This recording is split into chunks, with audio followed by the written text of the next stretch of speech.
ओबीसींनी हैदराबाद गॅजेटचा अभ्यास करावा, शंका दूर होतील. उपमुख्यमंत्री एकनाथ शिंदे यांचा सल्ला. एका जीआरमध्ये मराठ्यांचे सर्व प्रश्न सुटणार नाहीत असंही एकनाथ शिंदेंनी म्हटले.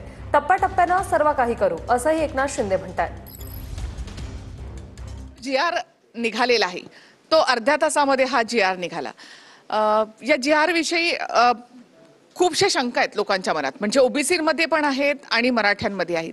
तर या शंका, हा संभ्रम तुम्ही कैसा दूर करू शकता? खरं म्हणजे अर्ध्या तासात जीआर निघाला असला तरी सुद्धा त्याच्यावर 4 दिवस अभ्यास सुरू होता.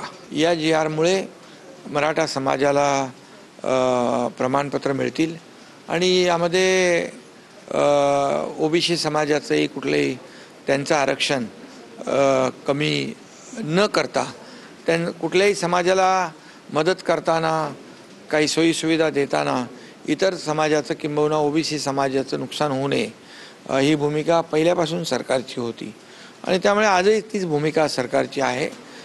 यामुळे कुठल्याही समाजाचं नुकसान होणार नाही आणि ही पद्धत सोपी आणि सुटसुटीत होईल.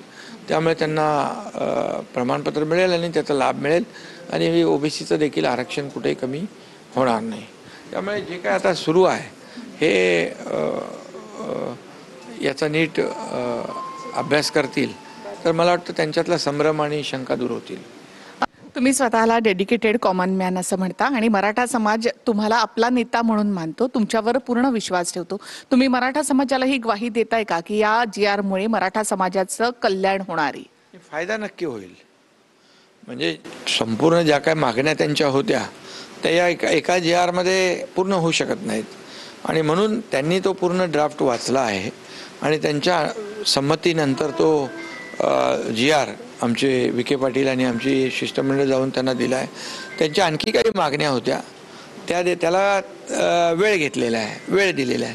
त्यामुळे एका जीआरमध्ये हे सगळं सुटणार नाही, परंतु टप्प्याटप्प्याने काही गोष्टी ज्या आहेत आपल्याला करता येतील. म्हणजे अजून बरंच काही बाकी आहे. हां, बाकी म्हणजे टप्प्याटप्प्याने होईल. काही गोष्टी ज्या किचकट आहेत, कायदेशीर त्याच्यामध्ये अडचणी आहेत, ते आपल्याला अडचणी दूर कारण शेवटी कुठल्याही समाज, मग मराठा असू दे, ओबीसी असू दे किंवा अन्य कुणाची फसवणूक होता कामा नये, ही भूमिका सरकारची आहे. तुम्ही या सगळ्या आंदोलनापासून दूर करायला? दूर कुठे, मी तर म्हणजे आंदोलनात, मी त्यांच्या आंदोलनामध्ये सहभागी कसा होऊ शकतो.